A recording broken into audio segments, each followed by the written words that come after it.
जय श्री सीताराम। मैं समाज सेवी अर्चना तिवारी। जय श्री सीताराम। मैं पंडित अंतरिक्ष जी महाराज। देखिए, आज मुख्य बिंदुओं को आपके सामने लेकर आया हूं। जिस प्रकार से चौथा स्तंभ कहे जाने वाले पत्रकार भाई बंधुओं की आवाज़ आज पूरे देश में दबाई जा रही है, जो है ये बहुत दुखद विषय है। जिस प्रकार से भ्रष्ट सिस्टम, भ्रष्ट नेता जो है निर्भीक और निडर पत्रकारों की आवाज़ दबाकर जो है उन्हें आत्महत्या करने पर मजबूर कर रहे हैं, ये बहुत ही दुर्भाग्य का बात है। जो है कितने पत्रकारों के ऊपर जो है मुकदमा लिख दिया जाता है, उन्हें जेल भेज दिया जाता है, कितनों को मानसिक परेशान किया जाता है, कितनों को इतना परेशान कर दिया जाता है कि वो खुद से अपने आप को मारने पे तुल जाते हैं।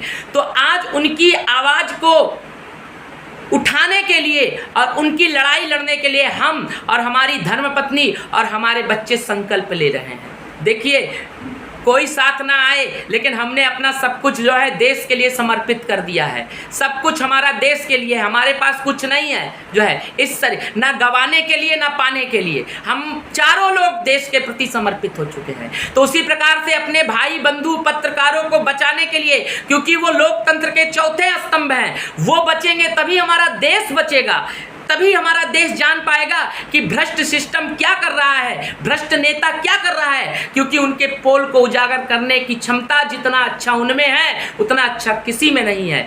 इसीलिए मैं निर्भीक, निडर और सत्य लिखने वाले पत्रकारों के लिए एक केंद्र सरकार और राज्य सरकार से मांग करता हूं कि आप लोग एक लिखित तौर पर ये आदेश लाइए, आदेश लिख कर दीजिए कि अगर कोई निर्भीक और निडर पत्रकार कुछ लिख रहा है तो उसके ऊपर कोई भी उचित कार्रवाई शासन और प्रशासन के द्वारा कतई नहीं की जाएगी, जिससे वो और निडरता के साथ देश हित, समाज हित में अपना योगदान दे सके और उन्हें प्रताड़ित ना किया जाए। जो है इसी मांग को लेकर हम लोग कल से जो है धरने पर बैठने वाले हैं। और जब तक ये मांग केंद्र और राज्य सरकार नहीं मान लेगी, तब तक हम धरने से हटने वाले नहीं हैं। चाहे ये धरना 50 साल तक चलेगा, हम उस पर बैठने के लिए तैयार हैं। अगर धरने से नहीं मानेंगे, जो है शांतिपूर्वक धरने से नहीं मानेंगे, तो हम भूख हड़ताल पे भी जाएंगे, हम अनशन पर भी जाएंगे, आमरण अनशन पर भी जाएंगे, लेकिन अपने लोकतंत्र को बचाने वाले पत्रकारों की लड़ाई लड़ने के लिए आगे आ रहे हैं। भ्रष्ट सिस्टम को, भ्रष्ट नेताओं को खत्म करने के लिए, खत्म करने का मतलब उनका जो गंदगी है, जो उन्होंने लूट लूट कर अपनी तिजोरी भर ली है, उन सबको जेल पहुंचना चाहिए। इसलिए इस लड़ाई को लड़ने के लिए, हमारे पत्रकारों को बचाने के लिए हम लोग आगे आ रहे हैं।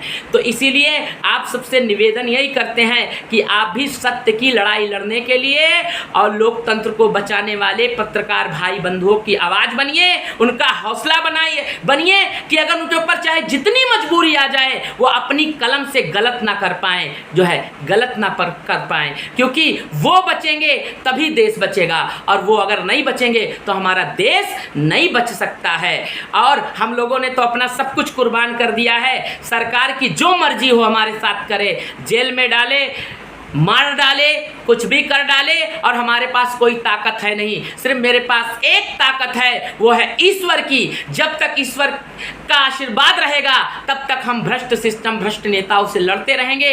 और जब उनकी ताकत खत्म हो जाएगी, तो हम इस भ्रष्ट सिस्टम और भ्रष्ट लोगों से नहीं लड़ पाएंगे। तो मेरे पास एक ही ईश्वर की ताकत है। जहाँ भी ऐसा अत्याचार होगा, किसी के साथ भी होगा, शोषित, वंचित, पीड़ित परिवार के साथ जो है, उनके लिए सबसे पहले हम लोग खड़े होंगे। चाहे उसके लिए कुछ भी हमें गंवाना पड़े, सब कुछ गंवाने के लिए हम लोग तैयार हैं। हम चारों लोग तैयार हैं, हमारे दोनों बच्चे भी तैयार हैं। इसीलिए हमें किसी की कोई परवाह नहीं है, सिर्फ अपने देश और समाज की परवाह है, लोकतंत्र की परवाह है, सत्य की परवाह है। इसके अलावा किसी चीज़ की परवाह नहीं है। इसीलिए आप लोगों से भी यही कहेंगे कि अगर कोई सत्य के लिए लड़ाई लड़ रहा है, तो आप कम से कम उसका मनोबल बढ़ा दीजिए।